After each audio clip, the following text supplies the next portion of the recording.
ថ្ងៃនេះខ្ញុំសូមចែកម្លែករបស់បងបន្តិចទាក់ទងនឹងគោលការណ៍សំខាន់4ដែលខ្ញុំសង្កេតឃើញអ្នកលក់ជាទូទៅគាត់ធ្វើបានសម្រេចនៅក្នុងកិច្ចប្រឹងប្រែងអភិវឌ្ឍផ្នែកគំនិតរបស់គាត់ហើយនឹងបំពាក់បំពន់ជំនាញលក់នៅក្នុងខ្លួនរបស់គាត់មិនបានលឿនអញ្ចឹងគាត់អាចផ្លាស់ប្ដូរខ្លួនគាត់ពីអ្នកលក់ធម្មតាទៅជាអ្នកលក់ដែលស្រឡាញ់ការងាររបស់គាត់ហើយឲ្យតម្លៃទៅលើការងាររបស់គាត់ហើយក្រោយមកគាត់ក៏ខ្លាយទៅជាអ្នកជំនាញខាងផ្នែកចរចាក៏ដូចជាបង្កើតនៅសកម្មភាពថ្មីដើម្បីបិទលក់បានច្រើនអញ្ចឹងគោលការណ៍ទាំង4ហ្នឹង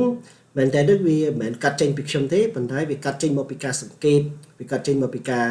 សិក្សាជាក់ស្ដែងនៅពេលដែលខ្ញុំធ្វើការ coaching ទៅតាមបណ្ដាក្រុមហ៊ុនផ្សេងៗចឹងឥឡូវបងប្អូនតោះចូលរួមមួយគ្នាទាំងអស់បាទអញ្ចឹងគោលការណ៍ទី1មែនតើទៅគឺយើងចឹងហៅថាធ្វើដើម្បីរៀនហើយគោលការណ៍ទី2យើងនិយាយថាគឺអត់ធ្មត់ទើបឈ្នះហើយគោលការណ៍ទី3គឺផ្ដោតគោលការណ៍ទី4គឺកំសាកធ្វើតែម្ដងឥឡូវយើងចូលទៅស៊ីជម្រៅទាំងអស់គ្នាតើគោលការណ៍នីមួយៗមានន័យដូចម្ដេចបាទពាក្យថាធ្វើដើម្បីរៀនមែនតើទៅយើងធ្លាប់តែទៅរៀននៅក្នុងសាលាប៉ុន្តែការសិក្សាពិតប្រាកដដែលល្អពិតប្រាកដមិនមែនជាការសិក្សានៅក្នុងថ្នាក់រៀនទេ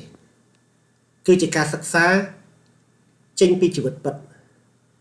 ចេញពីការអនុវត្តការងារប្រចាំថ្ងៃពិតប្រាកដហើយបើយើងនិយាយមែនទែនទៀតសូម្បីតែការសិក្សាចេញពីបទពិសោធន៍បរាជ័យឬក៏បទពិសោធន៍ជោគជ័យរបស់អ្នកផ្សេងក៏ជារឿងល្អប្រសើរមួយដែរហើយវាកាន់តែល្អប្រសើរប្រសិនបើយើងអាចសិក្សាបទពិសោធន៍របស់ខ្លួនឯងផ្ទាល់មានន័យថាបើស្អីយើងធ្វើសកម្មភាពទៅជោគជ័យយើងសួរខ្លួនឯងថាហេតុអីបានយើងជោគជ័យបើស្អីយើងធ្វើសកម្មភាពទៅបរាជ័យយើងសួរខ្លួនឯងថាហេតុអីបានបរាជ័យសម្រាប់អ្នកលក់យើងមើលឃើញច្រើនមែនទែនជាទូទៅ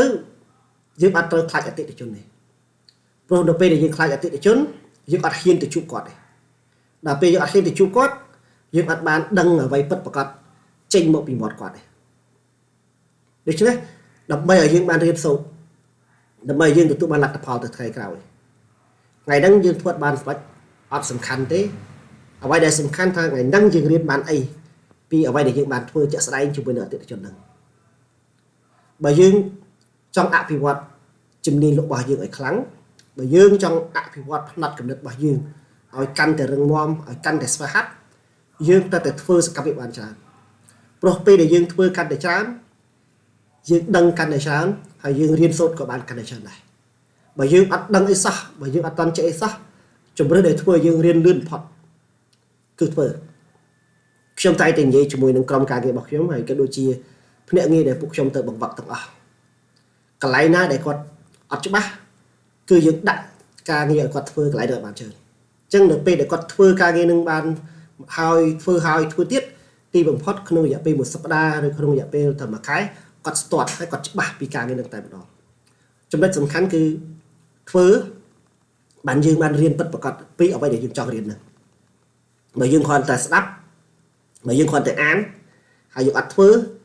ការរៀនរបស់យើងអត់គ្រប់ជ្រុងជ្រោយណាស្ដាប់ក៏បានដែរអានក៏អានបានដែរប៉ុន្តែអ្វីដែលសំខាន់ហ្មងគឺធ្វើណាអរគុណគោលការណ៍ទី2មែនតើគឺអត់ធ្មត់ដើម្បីឈ្នះដូចយើងបានដឹងស្រាប់ទាំងអស់គ្នាមែនតើយើងអត់អាចធ្វើកិច្ចការភ្លាមហើយរំពឹងបានផលផ្លែទេបើយើងដាំដើមចេកនៅថ្ងៃនេះយើងអត់រំពឹងថាស្អែកយើងបានផ្លែចេកញ៉ាំទេបើយើងដាំដើមស្វាយនៅថ្ងៃនេះស្អែកក៏យើងអត់រំពឹងថាបានផ្លែស្វាយញ៉ាំដែរបើយើងរៀននៅថ្ងៃនេះក៏អត់រំពឹងថាយើងអាចយកចំណេះដឹងរបស់យើងទៅប្រើប្រាស់នៅក្នុងការប្រកបមុខរបរឬក៏ការធ្វើការប្រចាំថ្ងៃរបស់យើងបានដែរផ្ទុយទៅវិញអ្វីដែលយើងបានរៀននៅថ្ងៃនេះវាអាចនឹងមានប្រយោជន៍ខ្លាំងសម្រាប់យើងនៅពេលដែលយើងយកវាទៅអនុវត្តហើយរៀនសូត្រពីវាម្ដងហើយម្ដងទៀតបើទោះជាយើងកំពុងអនុវត្តនឹងជួបឧបសគ្គខ្លាំងប៉ុណ្ណាក៏ដោយយើងត្រូវតែរក្សាភាពអត់ធ្មត់របស់យើងណាធ្វើហើយធ្វើទៀតកុំឆាប់បោះបង់ឲ្យសោះអត់ធ្មត់ពីព្រោះពេលដែលយើងធ្វើឧបសគ្គវានឹងកាត់ឡើងក៏ពិតមុនពេលយើងធ្វើយើងគិតថាស្រួលទេគ្មានអីឧបសគ្គតែដល់ពេលយើងយកទៅធ្វើបានដឹងថា នៅក្នុងដំណើរការអនុវត្តហ្នឹងវាបង្កើតបានឧបសគ្គជាច្រើនដែលត្រូវការឲ្យយើងយកឈ្នះដែលត្រូវការឲ្យយើងអត់ធ្មត់ដែលត្រូវការឲ្យយើងនឹងរកវិទ្យាបាយដើម្បីដោះស្រាយហើយអាចបន្តដំណើរទៅមុខទៀតហើយបើសិនយើងអត់មានការអត់ធ្មត់ច្បាស់ណាស់យើងមិនអាចរក្សាចិត្តរឹងមាំហើយយើងមិនអាចរក្សាជំហរស្វាហាប់អញ្ចឹងយើងក៏មិនអាចរកដំណោះស្រាយឃើញហើយយើងក៏មិនអាចបោះជំហានទៅមុខដែរបើយើងមិនអាចបោះជំហានទៅមុខមានន័យថាយើងប្រកាសជាអត់អាចប្រកាសលទ្ធផលបានទេអញ្ចឹងអ្វីដែលយើងទៅចង់ឈ្នះហ្នឹងគឺបរាជ័យអូតូម៉ាទិកបាទចំណុចទី3បដោតបាទទាំងអស់នេះយើងមើលបន្តិច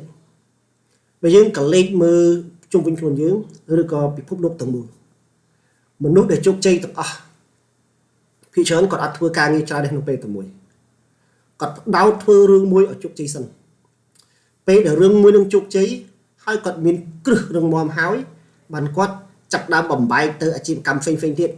ដែលធ្វើឲ្យអាជីវកម្មពីទូចមួយទៅជាអាជីវកម្មដែលធំមានបុគ្គលិករាប់ពាន់នាក់អត់ខុសអីពីយើងធ្វើផ្ទះទេបើសិនយើងចង់សង់ផ្ទះមួយដែលធំប៉ុណ្ណាក៏ដោយក៏យើងត្រូវតែចាប់ដើមពីឥដ្ឋម្ដុំឬក៏ពីឈើម្ដុំឬក៏ឈើម្ដើមដែរ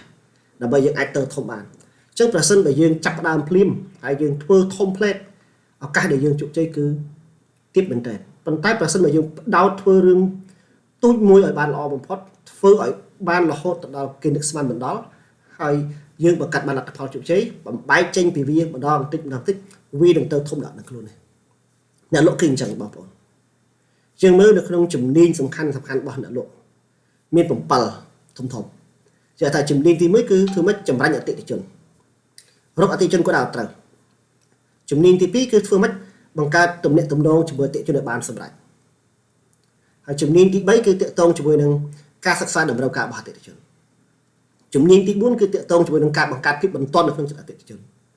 ជំនាញទី5គឺតាក់ទងជាមួយនឹងការធ្វើប័ណ្ណបង្ហាញអំពីផលិតផលនិងសេវាកម្មរបស់យើង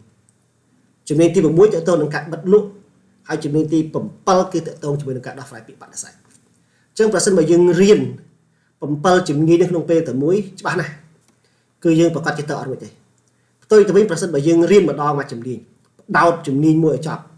ឲ្យស្ទាត់ឲ្យយល់បានយើងទៅដោតជំនាញផ្សេងទៀតក្នុងរយៈពេល1ខែឬក៏ក្នុងរយៈពេល1ឆ្នាំយ៉ាងយូរយើងនឹងខ្លាយទៅជាអ្នកចរចាដល់ជំនាញផ្ទុយទៅវិញប្រសិនបើយើងរៀនម្ដងទាំង7នៅក្នុងថ្ងៃតែមួយបានត្រឹមតែម្ដងនេះបងប្អូនពេលដែលយើងយកទៅអនុវត្តយើងរកកន្លែងឆ្នៃរកកលឹះបាត់បែនឲ្យត្រូវជាមួយស្ថានភាពគឺធ្វើអត់កើតទេអញ្ចឹងដើម្បីឲ្យយើងជោគជ័យក្នុងការអភិវឌ្ឍជំនាញសំខាន់ទាំង7ហ្នឹងយើងដែលខាត់ទៅតែផ្ដោតលើចំណុចមួយឲ្យស្ទាត់សិនឲ្យតែស្ទាត់ចំណុចណាមួយហើយចាំយើងចូលទៅស្ទាត់ចំណុចមួយផ្សេងទៀតអញ្ចឹងយើងធ្វើម្ដងមួយទីបំផុតយើងនឹងបានទាំងអស់ផ្ទុយទៅវិញបើសិនយើងចាប់ម្ដងទាំងអស់ប្រហែលជាមួយខែយើងរកលទ្ធផលមួយអត់បានផងមានតែយើងរកជំនាញមួយដែលយើងចេះពិតប្រាកដអត់មានផង2ខែក្រោយហើយដែលជំនាញមួយពិតប្រាកដក៏អត់មានដែរ3ខែក្រោយជំនាញពិតប្រាកដក៏អត់មានដែរ4ខែក្រោយជំនាញពិតប្រាកដក៏អត់មានដែរអញ្ចឹងដើម្បីយើងមានជំនាញមួយពិតប្រាកដនៅក្នុងជំនាញតែ7គ្រប់នាមជាអ្នកលក់ហ្នឹងយើងត្រូវតែផ្ដោតលើជំនាញណាមួយដែលយើងខ្សោយជាងគេបំផុតឬក៏យើងចង់ឲ្យលឿនយើងផ្ដោតលើជំនាញណាមួយដែលយើងបកកាយជាងគេបំផុតផ្ដោតឲ្យវាកាន់តែស្ទាត់ឲ្យវាកាន់តែខ្លាំងហើយចាំយើងទៅចាប់យកជំនាញដែលយើងគិតតែគ្រាន់បើបន្ទាប់មកទៅជំនាញបន្តរហូតដល់ជំនាញដែលអន់ជាងគេបំផុតនេះយើងអត់ស្រាប់យើងរៀនពីជំនាញដែលយើងខ្លាំងមុនដើម្បីយើងឆាប់ចេះឆាប់ស្ទាត់ហើយឆាប់បំបែកបានបើយើងរៀនជំនាញដែលយើងអន់មុនវាធ្វើឲ្យយើងនឹងអាចនឹង stress ហើយអាចនឹងបាត់បង់ទំនុកចិត្តលើខ្លួនឯងថាមិនត្រូវបោះបង់ការបដោតនឹងក៏ថាបានដែរវាទៅជារឿងធម្មតាវិញក៏ថាបានដែរហើយចុងក្រោយចំណុចទី4ទាំងអស់គ្នាអ្នកលក់ណាអត់ដែលធ្វើលេងទេហើយអ្នកលក់ក៏អត់ដែលសម័យឃើញថាលទ្ធផលកើតបោះស្រួលដែរអញ្ចឹងពេលដែលគាត់ចាប់ផ្ដើមធ្វើសកម្មភាពគាត់ត្រូវតែផ្ដោតធ្វើឲ្យបានសម្រេចគឺគាត់អត់មានផែនការ B អត់មានផែនការ A ឬក៏អត់មានផែនការកអីទេបើគាត់ដាក់ផែនការទៅធ្វើនឹងហើយគាត់ផ្ដោតលើផែនការហ្នឹងហើយគាត់ធ្វើយ៉ាងម៉េចក៏ដោយបង្កើតលទ្ធផលតាមរយៈផែនការហ្នឹងឲ្យខាន់តែបានការដែលយើងតាំងចិត្តធ្វើបែបនេះគឺយើងផ្ដោតធ្វើវាហ្មងបើតែយើងអត់គ្រាន់តែសាកទេយើងធ្វើយកតែម្ដងយើងអត់គ្រាន់តែសាកធ្វើជាអ្នកលក់ទេប៉ុន្តែយើងត្រូវតែតាំងខ្លួនធ្វើជាអ្នកលក់ដែលមានជំនាញពិតប្រាកដ